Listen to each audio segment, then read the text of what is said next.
Buenos días, muchas gracias por su presencia en un día con el curso ya tan avanzado, si no ya concluido, pero merecía mucho la pena reunirnos en la sala de juntas de la facultad para escuchar a una persona que nos visita de grandísima importancia, una magistrada vocal de la Corte Suprema de México, doña Margarita Beatriz Luna Ramos.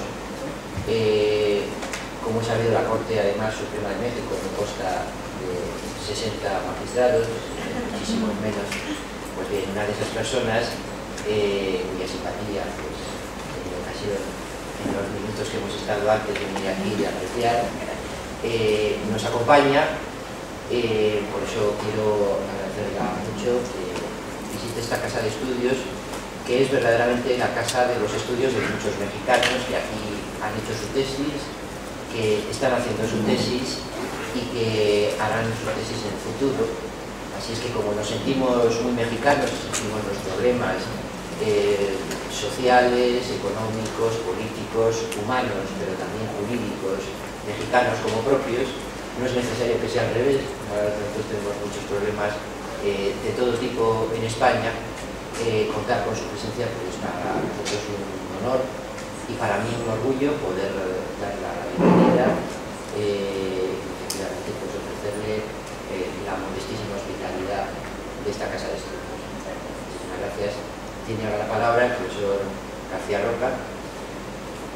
Muchas gracias, señor decano. Muy brevemente también, para no quitar tiempo al coloquio, yo quiero darle muy sinceramente la bienvenida a Margarita Beatriz Luna, ministra de la Corte Suprema de Justicia de la Nación, que va a hablar de la experiencia mexicana en la inconstitucionalidad por omisión legislativa.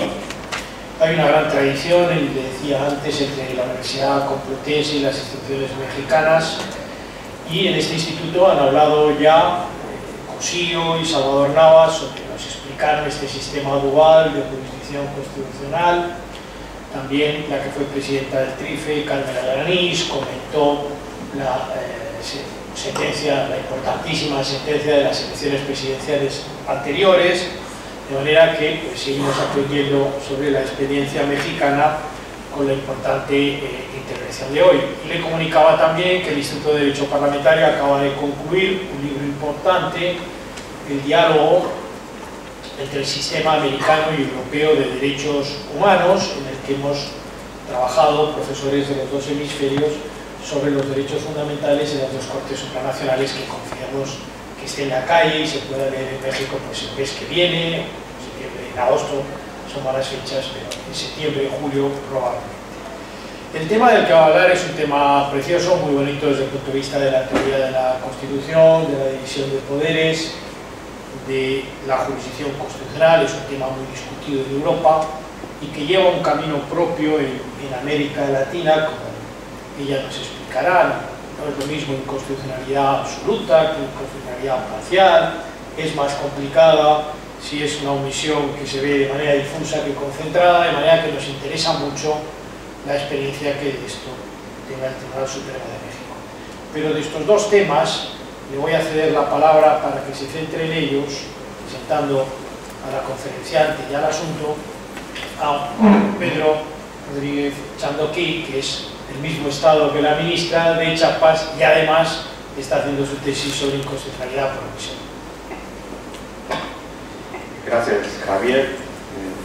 Gracias, doctor Raúl, por las palabras. Y pues a mí me han comentado presentar a la ministra Margarita Beatriz Luna Ramos, pero antes de hacer una breve reseña o comentar cosas sobre su currículum, también me tomo el atrevimiento de darte las gracias, Javier, por darnos el espacio del Instituto de Derecho Parlamentario, por auspiciar el Foro de Jóvenes Investigadores en Derecho, y del cual ya llevamos varios años trabajando, y fruto de ellos es de que hemos consolidado ponencias mensuales a través de los investigadores, doctorandos, que nos encontramos tanto en esa universidad como en otras de España. Y fruto de este trabajo también ha sido el que hoy la ministra Margarita Beatriz Luna Ramos se encuentre aquí, que en cuanto desde un primer momento tuvimos el acercamiento y le hicimos ver lo que estábamos trabajando y lo que estamos trabajando, ha mostrado toda la disposición por estar aquí y también por darnos buenas palabras, de decirnos que tenemos que seguir adelante y trabajar, y sobre todo que la parte académica nunca hay que descuidar. Entonces, por todo ello le damos las gracias a Javier y también le agradecemos a nombre del foro a la ministra Margarita Beatriz Luna Ramos. Y comienzo presentando su currículum con unas palabras muy breves.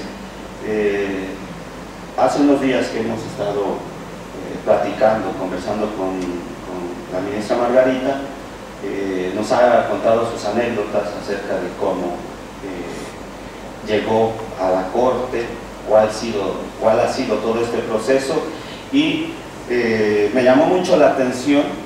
Voy a hacer pública esta anécdota en el sentido siguiente, que dijo en el momento de su comparecencia: yo soy hija del Poder Judicial Federal. Y no había más palabras para descubrir también su currículum por lo siguiente, porque la ministra Margarita Luna Ramos prácticamente ha tenido todos los cargos o puestos dentro del Poder Judicial Federal. Es decir, desde ser un oficial secretario hasta llegar a ser una juez, una magistrada de colegiado, posteriormente consejera también de la Judicatura Federal y, como último cargo, ser ministra de la Suprema Corte de Justicia de la Nación. Entonces creo que con estas pocas palabras podemos describir quién es él. Y para no distraer más la atención y no quitar el tiempo valioso para este coloquio, pues voy a cederle la palabra a la ministra Margarita, quien nos hablará sobre la experiencia mexicana en la inconstitucionalidad por omisión legislativa.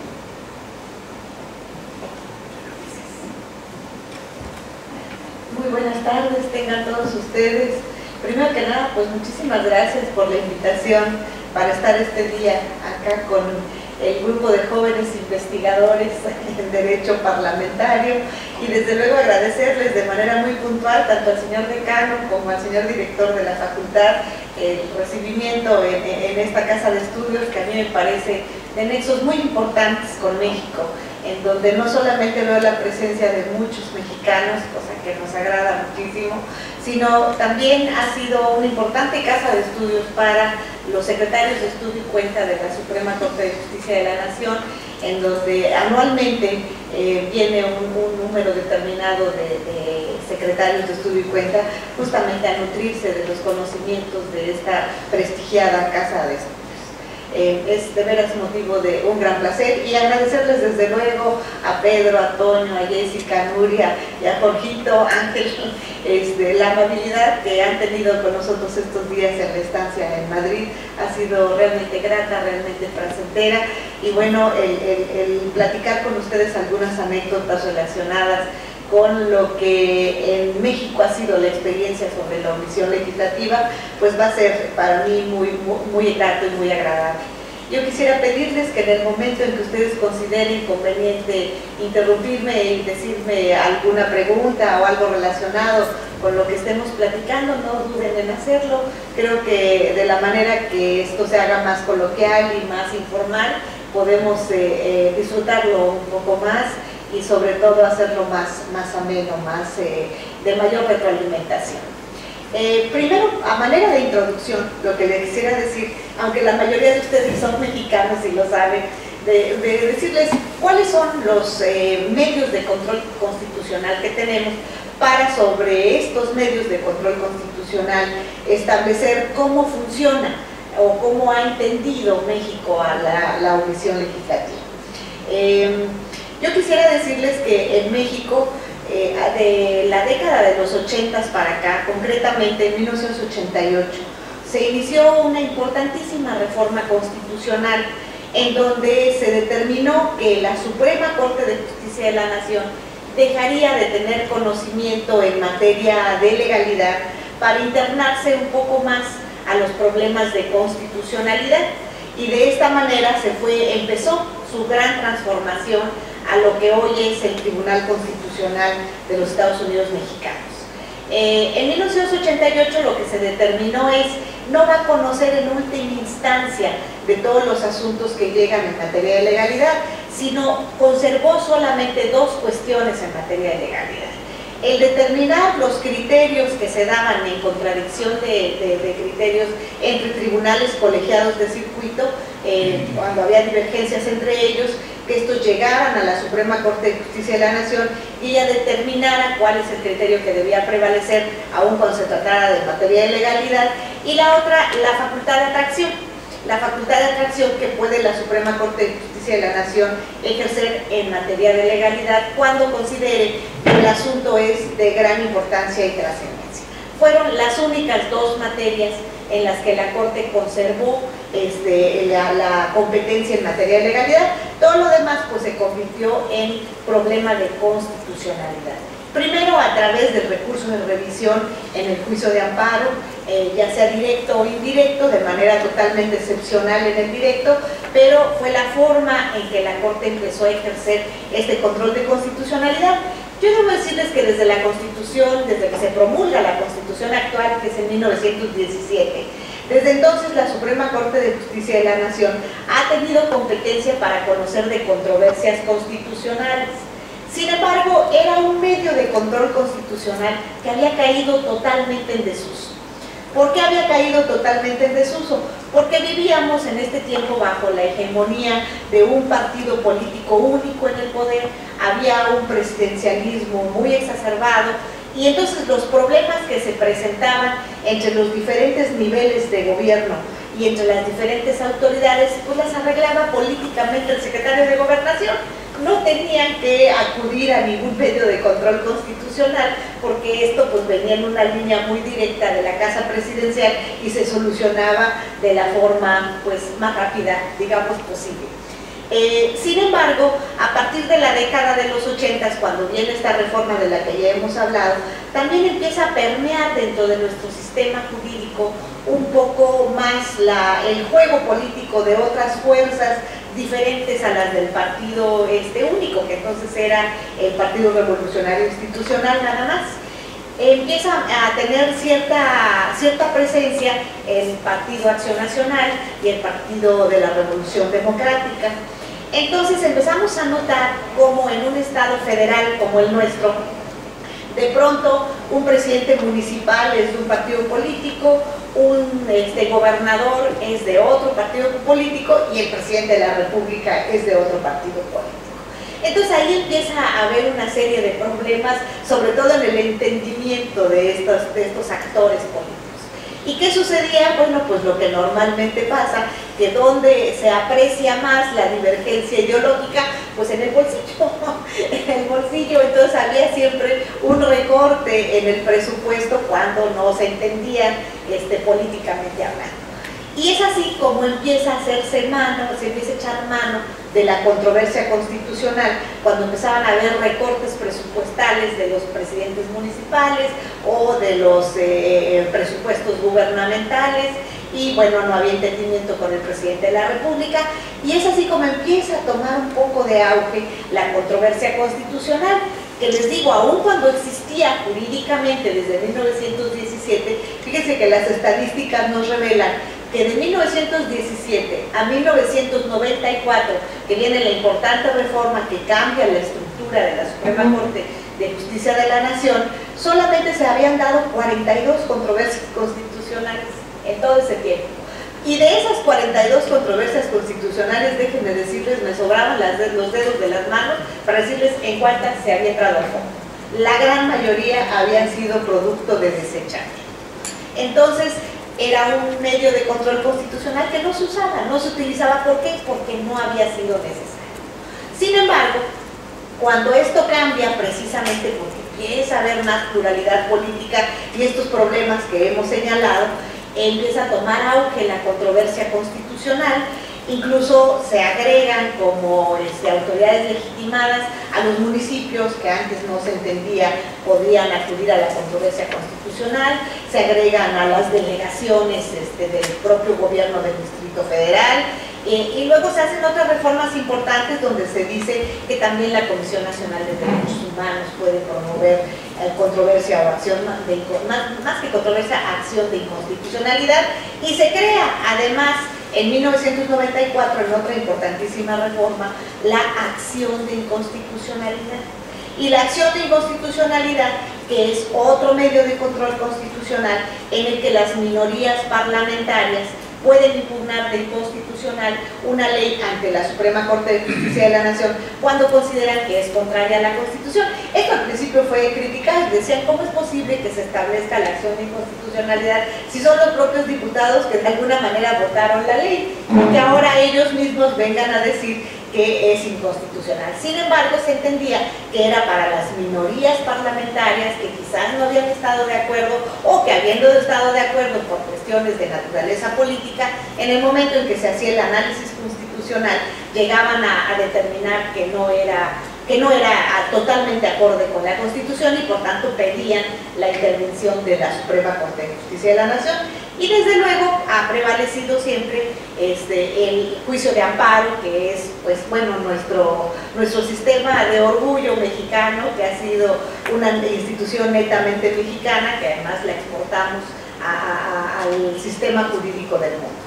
Entonces, en estos tres medios de control constitucional, la Suprema Corte de Justicia de la Nación determina la regulación de regularidad constitucional a través del juicio de amparo que promueven los particulares, a través de la controversia constitucional que promueven las autoridades que integran los diferentes niveles de gobierno y los poderes de los estados, y a través de la acción de inconstitucionalidad las minorías parlamentarias locales o federales.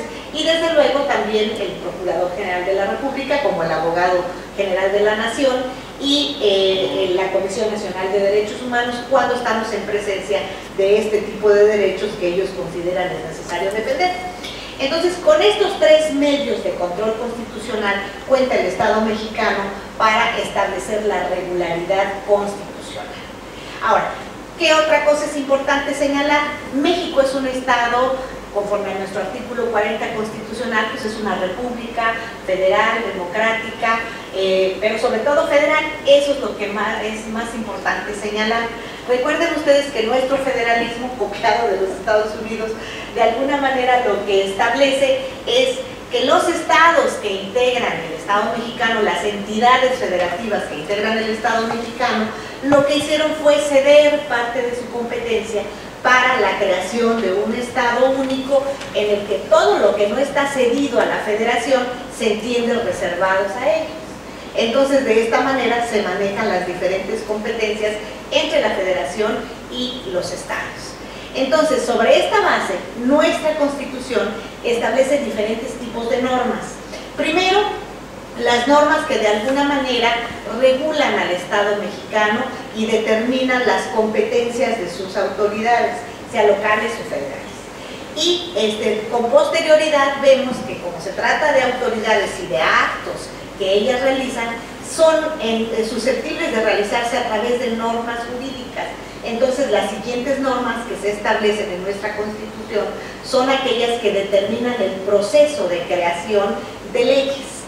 Y por último, establecimos las leyes que de alguna manera, o las normas que de alguna manera establecen el contenido de estas normas jurídicas que se encarga tanto el constituyente como el legislador federal y el legislador local de llevar a cabo. Entonces tenemos estas tres tipos de normas. Dentro de las normas que establecen contenidos, aquí debemos entender que nuestra Constitución también tiene otros tres tipos de normas, que son las normas obligatorias, las normas prohibitivas y las normas de libre configuración. Dentro de las normas prohibitivas, bueno, pues existe, por ejemplo, artículos que nos dicen está prohibida la esclavitud. Entonces, si alguna norma está estableciendo una disposición que vaya en contra de esto, pues inmediatamente se le puede declarar inconstitucional. También están las normas de carácter obligatorio, es decir, que todo acto de privación debe estar seguido de una garantía de audiencia, pues es una norma de carácter obligatorio que toda legislación que llegue a emitir una norma de esta naturaleza debe respetar. Entonces, es el otro tipo de normas. Y las de libre configuración, que de alguna manera implican las que no están comprendidas dentro de las otras dos, pero que pueden libremente ser configuradas tanto por el Congreso Federal como por el Congreso local. Entonces, entendiendo a las normas que emite nuestra Constitución, clasificadas en estas categorías, de alguna manera podemos entender que la función legislativa no necesariamente abarca todas las posibilidades que quisiéramos tener para efectos de que las normas establezcan todos los supuestos que se den en la aplicación de la norma. Sería prácticamente imposible. El principio algunos le llaman de completitud de la norma, pues es muy difícil abarcarla. Sin embargo, aquí debemos entender una diferencia muy importante. Una cosa es que la norma no pueda abarcar todos los supuestos que en un momento dado tiene que establecer para regular determinada materia, y que esto corresponde a la autoridad administrativa o jurisdiccional que la va a aplicar en un momento dado. ¿Qué es lo que tiene que hacer? Pues interpretar muchas veces. ¿Para qué? Para llenar algún vacío normativo o alguna deficiencia que se dé para la aplicación de la norma correspondiente. Esto, desde luego, no amerita ningún problema de constitucionalidad. Esto lo vemos todos los días y es parte de la función integradora o de la creación derivativa del derecho que se establece sobre todo para el funcionario jurisdiccional, el que va a estar interpretando e integrando la norma en el momento en que la va a aplicar.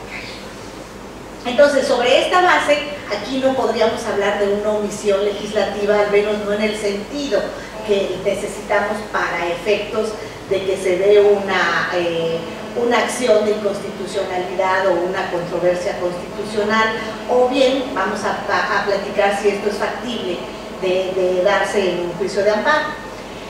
¿Qué necesitamos nosotros para hablar de una omisión legislativa? Cuando hablamos de omisión legislativa, pues evidentemente es la abstención por parte del órgano legislativo de emitir una norma o una regla en determinado sentido. Todos sabemos que la Constitución además está estableciendo normas que son reglas específicas, que establece bases y que establece principios. Cuando hablamos de normas no hay tanto problema porque sabemos que la norma es una regla general y que por tanto puede ser aplicada incluso de manera directa. Sin embargo, cuando hablamos de bases o hablamos de principios, a veces necesariamente estamos hablando que son precisamente las bases para que los congresos locales y federales en un momento dado regulen determinadas situaciones. Entonces, al dar bases y principios es para que ellos regulen estas cuestiones. Entonces, ¿qué sucede cuando estamos en presencia de una ausencia de legislación? Dice, toda ausencia de legislación es omisión legislativa y por tanto es susceptible de someterse al tamiz constitucional. Pues no necesariamente, porque habrá ocasiones en que esa ausencia de legislación sea porque el constituyente de manera deliberada dejó esa posibilidad al propio órgano a través de situaciones de carácter político o bien en la aplicación directa de la propia Constitución.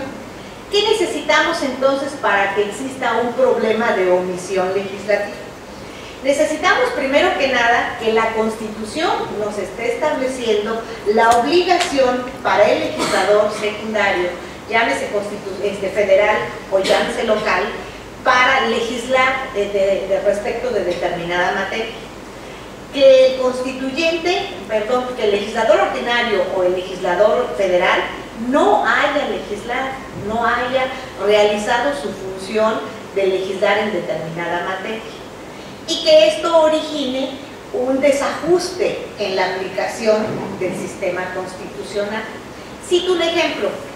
En nuestra Constitución es muy común, por ejemplo, que la Constitución nos diga, me refiero al artículo 115 de la Constitución que regula la autonomía municipal, El 115 de la Constitución establece de alguna manera que los estados pues tienen cierta libertad de configuración de cómo van a manejar su hacienda municipal, cómo van a manejar los tributos públicos, cuáles son los tributos cuya competencia les corresponde exclusivamente a la materia local, pero establece bases y sobre todo dice, es importante, no que todos los municipios tengan una regulación idéntica, pero sí que tengan una regulación que derive de las bases generales que establezcan los congresos municipales y que establezcan estas bases generales para poder determinar cómo se van a llevar a cabo los servicios públicos, cómo deben de entenderse estos,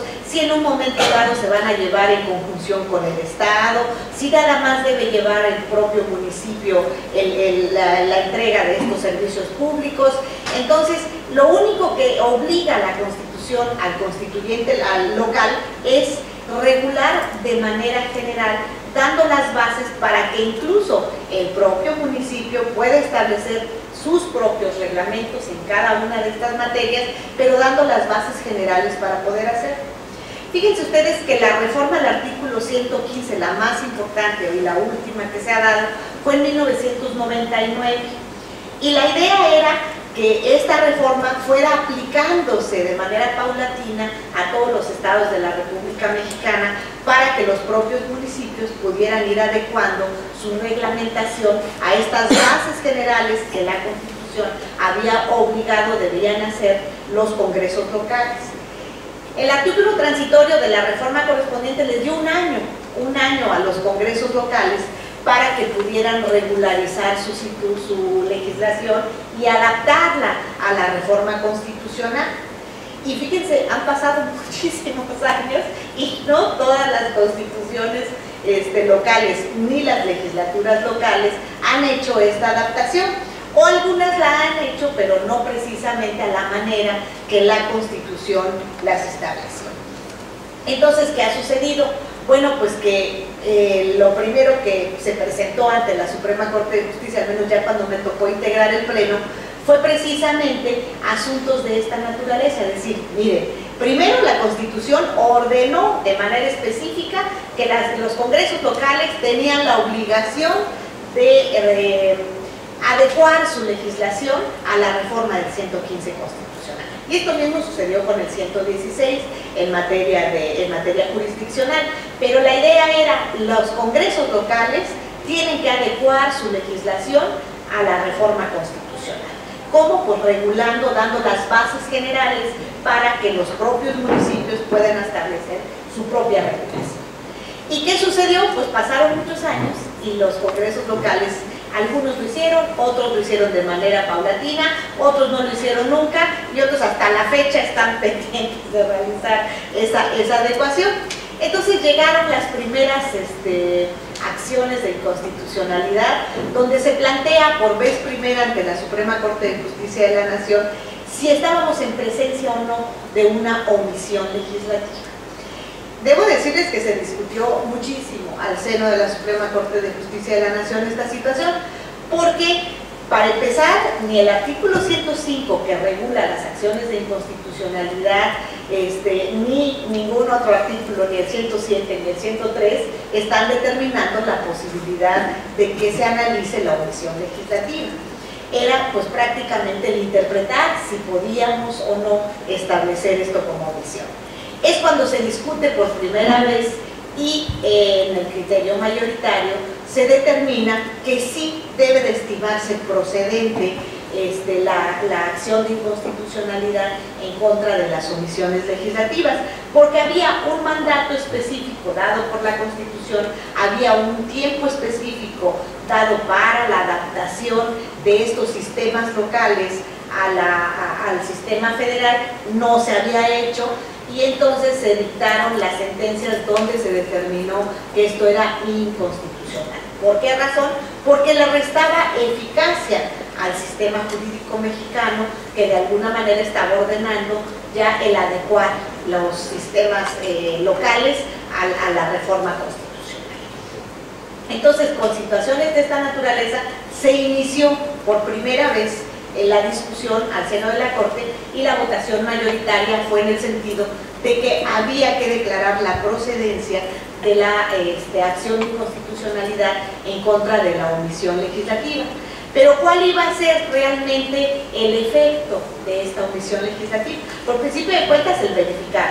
Hay la obligación de legislar.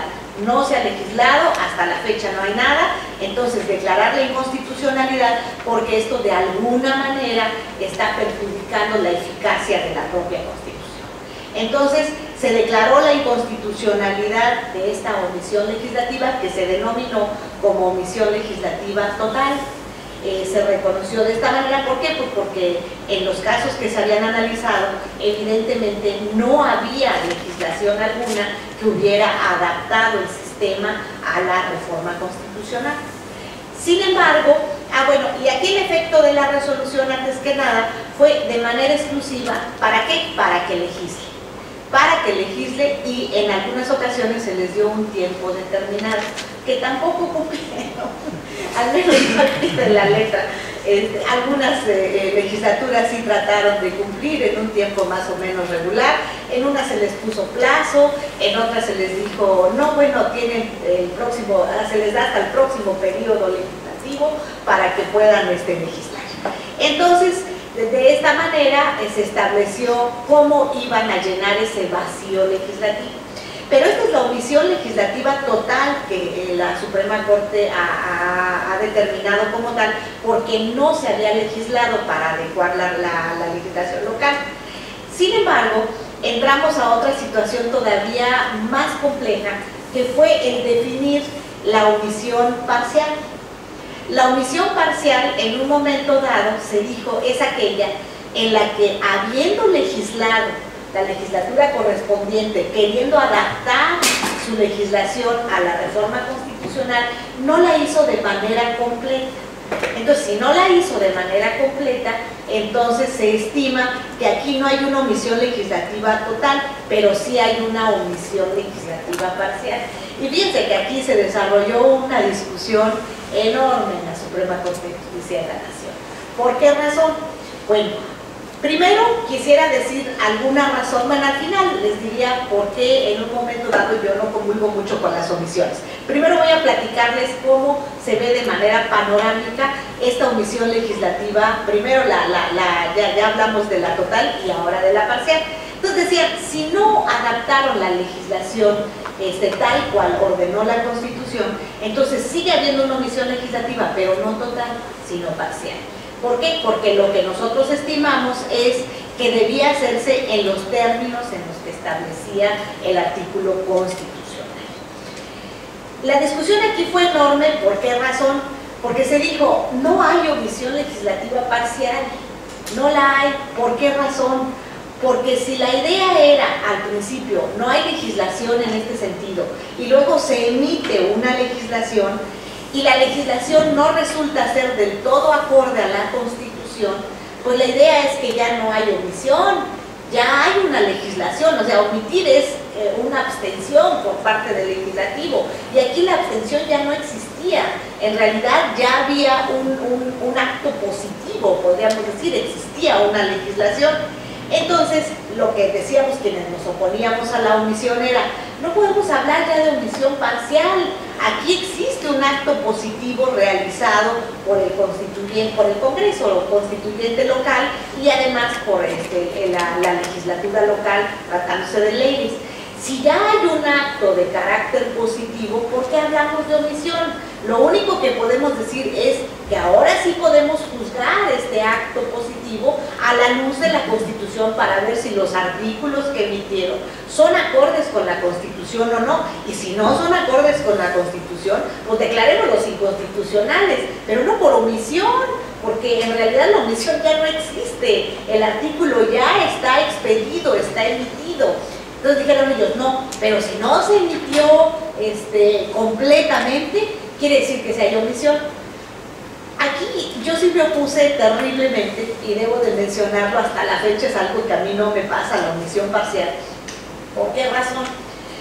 Porque fíjense que si nosotros tenemos la posibilidad de impugnar una ley y tenemos plazos específicos específicos para la impugnación de esa ley, sea a través de la acción de inconstitucionalidad, sea a través de la controversia constitucional o como particulares a través del juicio de amparo. Tenemos plazos específicos de impugnación, sobre todo si estamos en presencia de un acto positivo. Y aquí, si ya había una ley con la que nosotros no estábamos de acuerdo porque considerábamos era contraria a la Constitución, entonces el plazo para la promoción del control de regularidad correspondiente empieza a contar a partir de que la ley entre en vigor, si es que estamos hablando de una acción de inconstitucionalidad, si estamos hablando de una controversia constitucional, tenemos dos maneras de impugnarla, a partir de que entre en vigor o a partir de la notificación del acto de aplicación. Lo mismo que sucede en el juicio de amparo, nos aplican una ley o se expide una ley y tenemos 30 días para impugnarla a partir de su publicación y tenemos 15 días para impugnarla a partir de que se nos notifica el acto de aplicación. Entonces, si nosotros decimos es una omisión parcial, pues no tenemos plazo de impugnación, la podemos impugnar cuando quieran, porque si estamos hablando de omisión, ¿cómo contamos un plazo para la promoción de un medio de control? No lo tenemos, no lo tenemos. Entonces aquí se abre la posibilidad de que esa ley se impugne cuando quiera.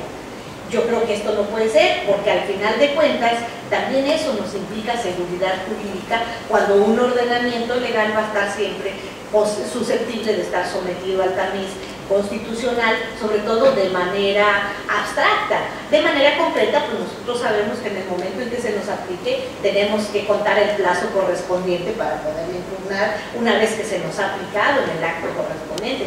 Pero cuando no, en realidad tenemos solo la fecha a partir de la publicación, los 30 días para poder impugnar.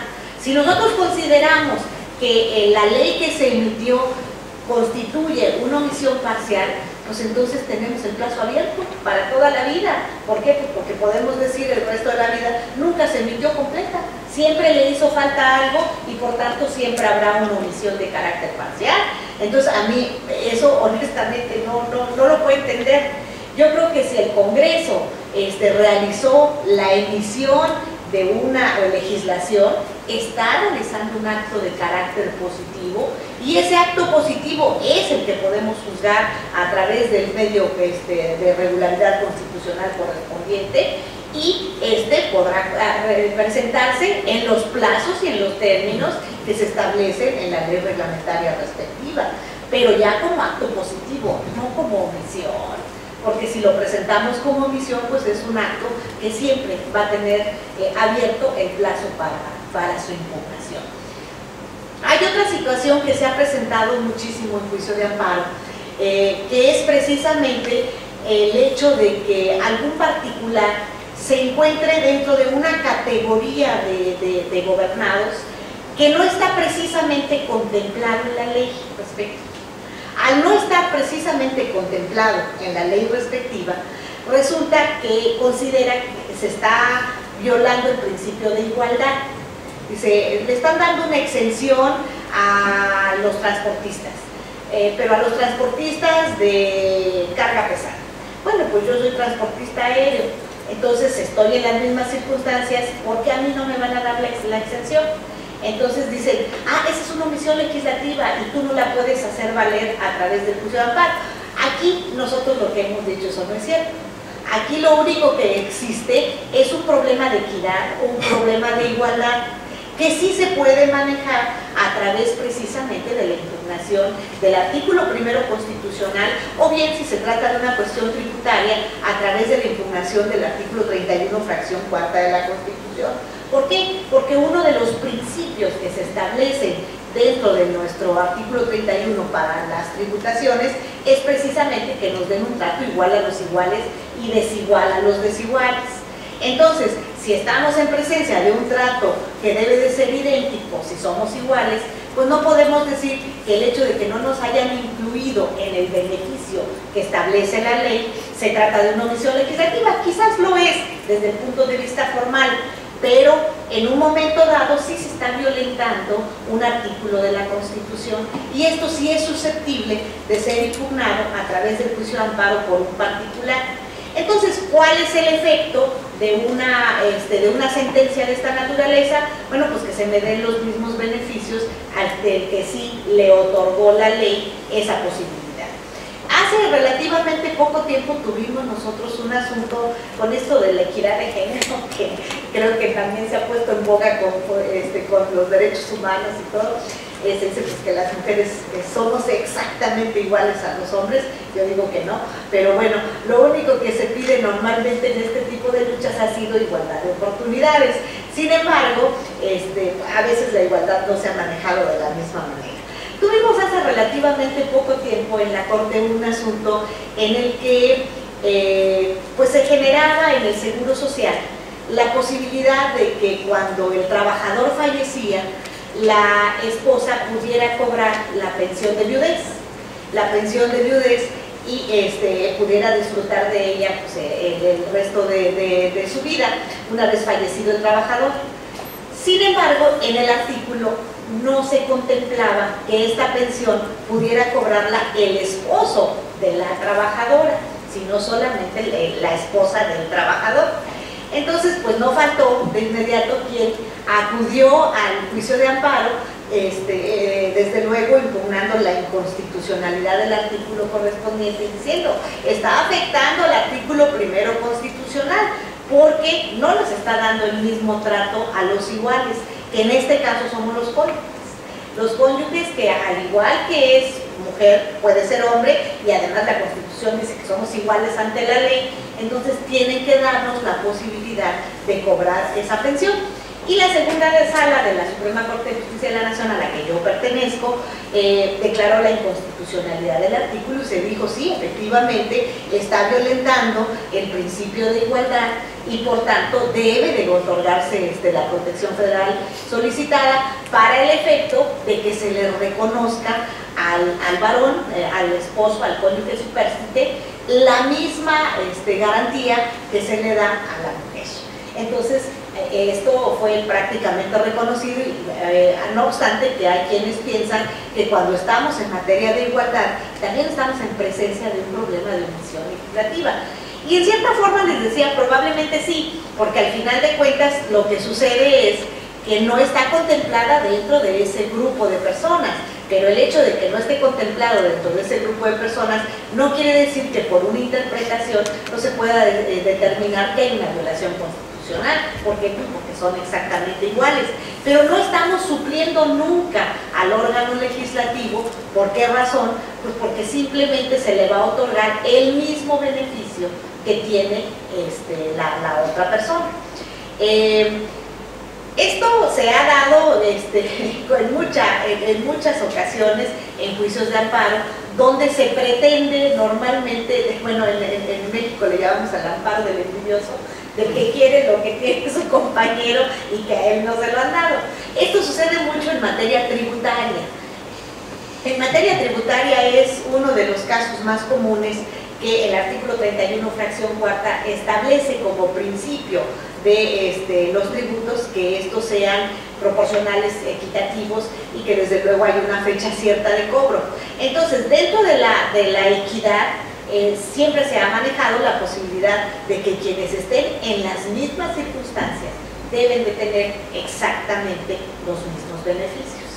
Pero fíjense ustedes que esto es en materia de amparo, donde quien le está solicitando esta declaración de inconstitucionalidad es un particular, muy diferente al caso que manejábamos al principio, donde quien solicita la declaración de inconstitucionalidad por omisión legislativa en realidad es una autoridad o es un poder de los que integran pues tanto el Estado federal como los poderes locales.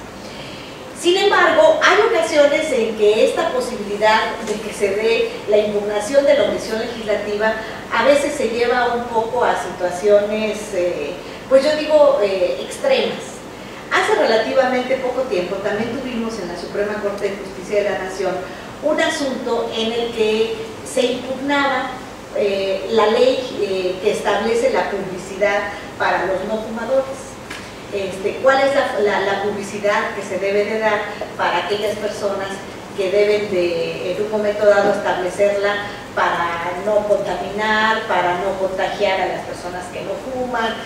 Y resulta que una persona que ni estaba dedicada a la publicidad, que no era dueña de un establecimiento en donde pudiera establecerse alguna prohibición, simple y sencillamente era un particular que lo que quería era determinar que la ley que estaba estableciendo cuáles eran los requisitos que tenía que determinar la publicidad de los no fumadores o de los fumadores no era completa.